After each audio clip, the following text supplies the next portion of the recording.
a Jake Paul lover. I attended my first ever boxing matches. Women, heavyweights. I think there was 4 titles, 4 belts on the line. I didn't even breathe the entire time. By far the best sporting event I've ever been to. Do you agree or disagree? Boxing is the best live sporting event to attend, aside from maybe UFC, which I haven't gone to, but I've been to one boxing event, best one, hands down. I've boxed, so I've been to a lot of different tournaments, but I've been to a lot of boxing matches. So boxing's fun. There's no doubt. It's a very aggressive sport, especially the women. I've been to a UFC and bunch of mixed martial arts tournaments. I've DJ'd at a bunch of them. So those are fun. But the best sport to go and watch is hockey. That's my close second. Playoff hockey is the best to go and watch. It's so fun.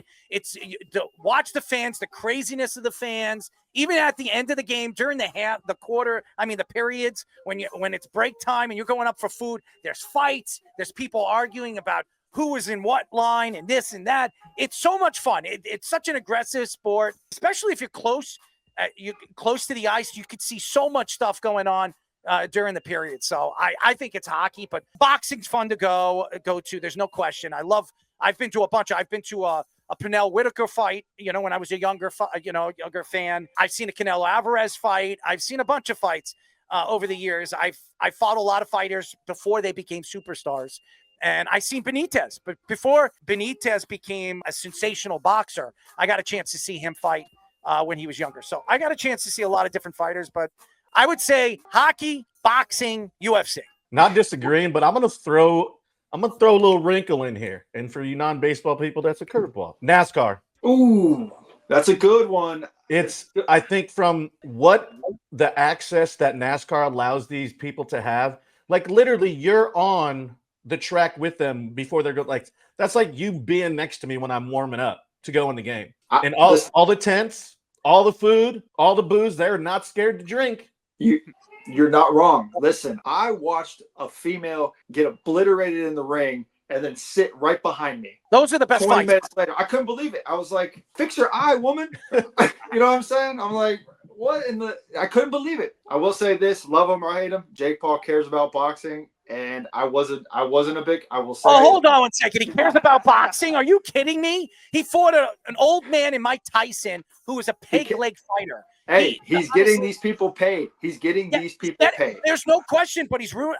As much as you think he's helping boxing, he's helping himself more than he's helping boxing. He's a great promoter. He knows how to market, and he knows how to bring people into those stadiums. But to think that this is good for boxing, it's not.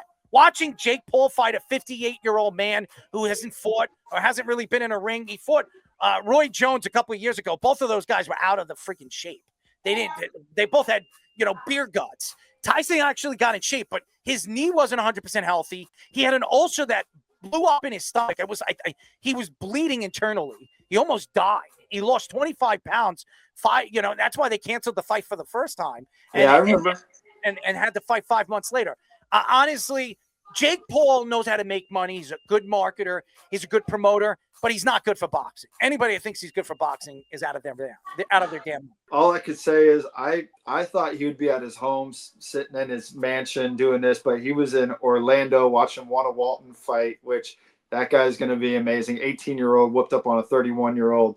It was incredible. I was right there. The sweat was pouring off of them into my face. I loved every second of it. I want to go to more. Of course. This will segue nicely into your next segment here, but the greatest athlete of our generation, born April 28th, 1966 in Arkansas, standing at 5'11", 250 pounds. Nickname, Wild Thing, Long John, Big John, JD, the Lion. 19 professional wins. Has a drink named after him. Pounds the cigs and Miller Lite. I'm talking about the one, the only, the thumper, John Daly. I've never seen anybody play the slot machine like that, man. He had the whole thing.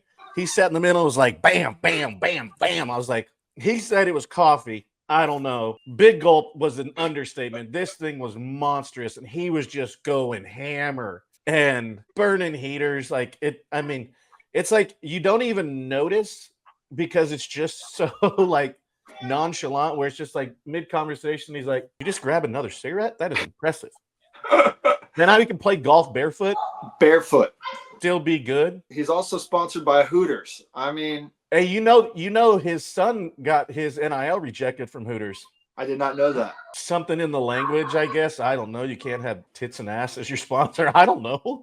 Got to read the contract, I guess, right? He was hilarious. I love when he goes and plays barefoot. He talks to everybody and just seems like he would be fun to play golf with. He was fun to gamble with. I was playing a tenth of what he was. I was at the little Buffalo machine, just one click, no max bet, just one click. Jobber, you would be the kind of person that loves John Daly. I mean, this is a guy that would, who doesn't? He's the greatest athlete of our time. On the golf course, he would be sitting there on his golf buggy, just sitting there watching everybody while he's getting high or drunk. Do you believe that he never drank during a tournament? He says he never did. I don't believe. He said he came to tournaments drunk, but yes, never drank on the course. He beat Tiger Woods hungover. Tiger doesn't have a drink named after him. John Daly does. Greatest athlete of our generation. He's got an underwear named after him. Lon John.